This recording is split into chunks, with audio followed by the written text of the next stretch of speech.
Who are we? Where do we come from?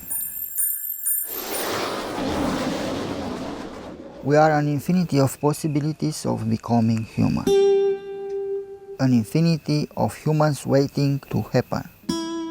Few of us do. We are sparks in search of a path to choose before we fade.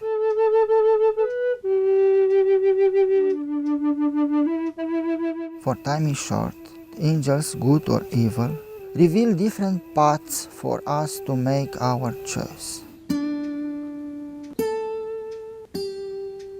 There are angels so grand that those who hear their guiding words become chosen people.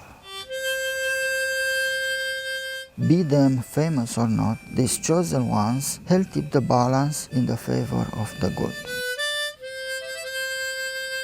It is not for human eyes to look beyond that, nor glimpse their angels. However, I believe that revealing the form of these angels to the world is not a wrong thing to do.